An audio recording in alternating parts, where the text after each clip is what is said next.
આસ્થાના કેન્દ્ર સમાન યાત્રાધામ શામળાજી ખાતે પોષી પૂર્ણિમા નિમિત્તે ભક્તોનું ઘોડાપુર ઉમટ્યું। પોષી પૂનમનું વિશેષ ધાર્મિક મહત્વ હોવાથી વહેલી સવારથી શામળિયાના દર્શન કરવા દૂર દૂરથી હજારો શ્રદ્ધાળુઓ આવી પહોંચ્યા। આ અવસરે ભગવાન શામળિયાને કિંમતી આભૂષણો અને મનોહર વસ્ત્રોથી વિશેષ શણગાર કરાયો। મંદિર પરિસર જય શામળિયાના નાદથી ગુંજી ઉઠ્યું। ભક્તોએ ભગવાનના મનમોહક સ્વરૂપના દર્શન કરી ધન્યતા અનુભવી હતી। વર્ષથી અમે અહીંયા દર પૂનમે શામળાજીના દર્શન કરવા આવીએ છીએ અને ખરેખર અમને અપાર શ્રદ્ધા છે।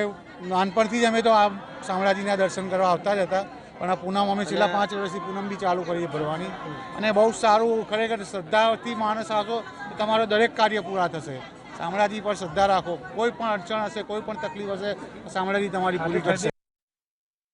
શુદ્ધ પૂર્ણિમા એટલે કે જગદંબાનો પ્રાગટ્ય દિવસ, ખાસ કરીને શામળાજી વિશ્વ મંદિર ખાતે પૂર્ણિમાના અનુસંધાને ભગવાનને સુંદર રીતે શણગાર કરી શણગાર આરતી પર્યંતની સેવા કરી અને ભગવાન સુસજ્જ થયા છે। લાખો ભક્તો આજે દર્શન કરી ધન્યતા અનુભવે છે। વિશેષ કરીને આજનો પર્વ એ આદ્યશક્તિ જગદંબાનો પ્રાગટ્ય દિવસ તરીકે ઓળખાય છે, પણ શામળાજી મંદિર ખાતે સુંદર મજાની પૂર્ણિમા અને પૂર્ણિમાના દિવસે લાખો ભક્તો દર્શન કરી ધન્યતા અનુભવે।